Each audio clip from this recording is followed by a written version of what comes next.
Hola. Bueno, primeramente quiero saludar a toda la gente que nos acompaña, algunos que han venido desde muy lejos y que desde hace años están aquí. Me he encontrado con una suerte de amigos. Estoy aquí y quiero presentar un trabajo que tal vez no es un trabajo mío, sino que lo rescaté. Es muy importante porque de él debemos prácticamente el atraso de nuestros pueblos y en gran parte el atraso de nuestra república en muchos años. Fue un boicot que se realizó durante la guerra, o sea, desde el año 1940 hasta el 1950, los Estados Unidos de Norteamérica en contra de la República Argentina. La República Argentina mantenía muy buenas relaciones comerciales y creo que únicamente con Inglaterra, que nos proveía de todo material, camiones, motores, petróleo y todo material que haya necesitado algo de tecnología. La Argentina, en pago de todo eso, enviaba trigo, maíz, cereales y carne. Al producirse la guerra de Estados Unidos, de la Segunda Guerra Mundial, tenemos que un economista estadounidense muy reconocido allí, llamado Colin Clark, previene que para el año 1960 la Argentina va a estar en el cuarto Producto Bruto Mundial per cápita en su economía. Esto le produjo serios inconvenientes a la gente del Imperio Norte. Sabemos bien que los imperios no quieren que los otros países crezcan, y menos Estados Unidos, que tenía una paridad con la República Argentina en la misma cantidad de producción en cuanto a lo agropecuario. La Argentina había estado rica en esos tiempos. Era el granero del mundo, como se ha dicho siempre. Pero ¿qué nos pasa? Con esta predicción, Estados Unidos nos inicia un boicot. Ya no nos provee Inglaterra, porque Inglaterra tiene la guerra en su propio territorio y no puede disponer de los materiales que nosotros necesitamos. Necesitamos carbón, necesitamos combustible, necesitamos materiales para la perforación de petróleo. En la Argentina no teníamos la suficiente provisión de petróleo. Estados Unidos nos bloquea. En 2 años, ya para 1943, la totalidad del petróleo que la Argentina necesitaba. No nos permite la llegada de carbón, no entra hierro a la Argentina proveniente de Estados Unidos. Y hay gente más grande aquí que conoce que desde el año 1940 hasta el 1950 no entraron cosechadoras a nuestro país, no entraron tractores, ningún tipo de maquinarias. Nosotros creíamos, cuando yo era chico en ese tiempo, que era producto de la guerra, ¿no? Era un boicot económico por la envidia económica que tenía y quería destruirnos. Nos boicoteó el sistema político, porque es una forma de abatir a un país y es muy fácil entenderlo. Desde 1938 hasta 1946 a la Argentina nos cambiaron 6 presidentes de la República. Nos lo cambiaban ellos como se le daba la gana. Recuerdo, ya entrada la guerra y el boicot, un ministro de Relaciones Exteriores, que era el almirante Storni, logra hacer un contrato muy interesante con Estados Unidos. Dentro del bloqueo, Estados Unidos nos va a enviar hierro, petróleo y carbón. Este ministro convoca a sus pares y al propio presidente de la República. Te faltaba tan solo firmar, suponía él, para que nos llegue todo este material. El Departamento de Estado de los Estados Unidos de un plumazo borra el contrato y la Argentina no recibe absolutamente nada. La Argentina llegó a quemar maíz, y los que han conocido los campos por aquellos tiempos saben que en cada campo había 4, 5, 6 trojes diríamos, de maíz, que aquellos gobiernos que teníamos hasta el año 40 podían pagarla y dejarla en los campos. En un pueblo vecino a nosotros, porque eso nos influyó a todo el interior del país, no solamente al gobierno nacional. Tenemos de la localidad de Cábana a 9 kilómetros una estación sola llamada El Desvío. De esa zona partió incalculable cantidad de maíz. Entiendo que con rumbo a Casilda. Puede hablar con la gente de Casilda a ver si ellos tienen conocimiento. Se hacía carbón con el maíz en Casilda. No había camiones. O sea, la Argentina tenía 48.000 camiones, pero sin cubiertas.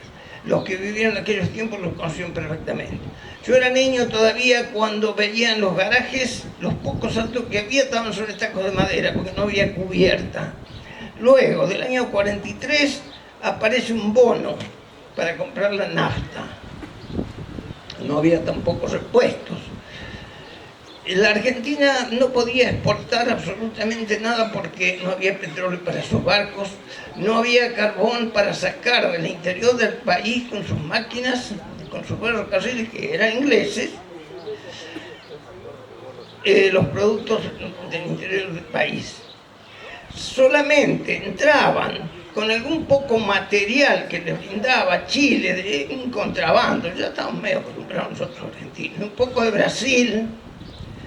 Llegaron algunos materiales.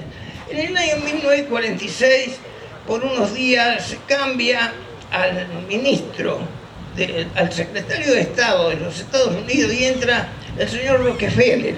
Este nos abre por un mes o dos un poco la comercialización y ustedes verán que hay algunos automóviles modelo 46 en la Argentina. Entraban en ese periodo. Luego vuelve el bloqueo con todas sus fuerzas. No había hojalata, no había hierro. Todo continuó así hasta 1949, cuando, al finalizada la guerra, Alemania principalmente y otros países que habían entrado en guerra estaban desesperados por el maíz y por el trigo, porque ellos no tenían ya alimento para sus pueblos. Pero Norteamérica nos boicoteaba totalmente y nada eso obligaba a Inglaterra a que no nos envíe ningún tipo de material, porque Inglaterra podía mandarnos carbón de Sudáfrica, que luego nos mandó, y ahí pudo mover un poco en partes los ferrocarriles.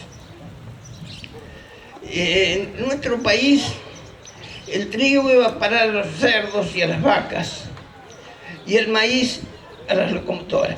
Pero pasados los años, no alcanzaba ya el carbón de maíz, entonces se echaba el maíz en espiga directamente a las máquinas. No había petróleo, los barcos no se podían mover. El boicot seguía con todas sus fuerzas. Nos pasó un caso en Cábana, mi pueblo, yo lo conocí después grande, y la gente me decía que había unos señores que compraban chamico en nuestro pueblo, que era, según ellos, para hacer un medicamento. Otro señor me cuenta que un día lo contratan para llevar chamico a Rosario, en un camión que él tenía. Deja el camión para que se lo carguen, va a su casa a prepararse un bolso con ropa para... El viaje por ese tiempo, un viaje porque el tierra duraba 2 días. nota por el viaje que el camión iba totalmente cargado, muy pesado. Y no podía creer que el chamico fuese tan pesado.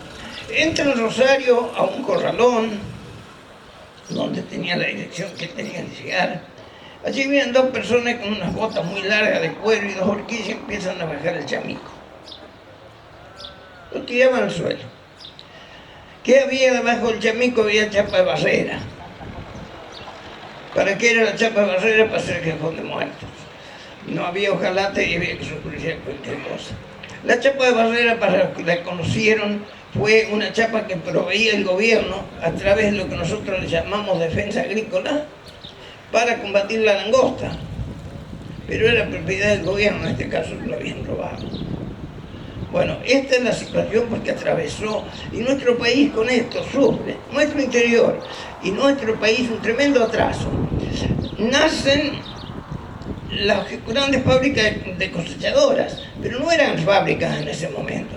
Nace, por ejemplo, en Arias, Baroño, que reformaba cosechadoras.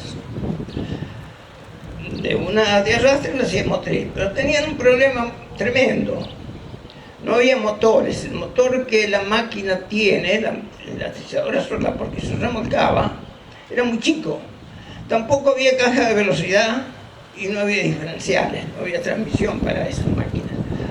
Nace Baroño en Arias, nace Gilberto en Venado Tuerto, en Basali, en la provincia de Santa Fe, en Firmat, nace Folguera, nacen infinidad de reformadores de cosechadoras que con el tiempo se empiezan a mejorar y a fabricar con la cosechadora entera, pero siempre teniendo tremendo problema con las transmisiones porque no las había, venían de los Estados Unidos. Recién, eso nos llevó muchos años hasta que se pudo conseguir esos materiales. En Canadá nos mandó algunas cosas, y alguien las conocerá. Nos mandó tractores, sembradoras y algunas cosechadoras, Kossuth y Massey-Harris, pero eso fue en el año 49-50 recién. Cuando aquellos países que yo mencioné recién abren su mercado al exterior y empiezan a exportar porque necesitaban dinero y vender su producción, principalmente Alemania, y cubre casi todo el país con vehículos Mercedes-Benz, tractores Hanomag, Deutz y otras marcas.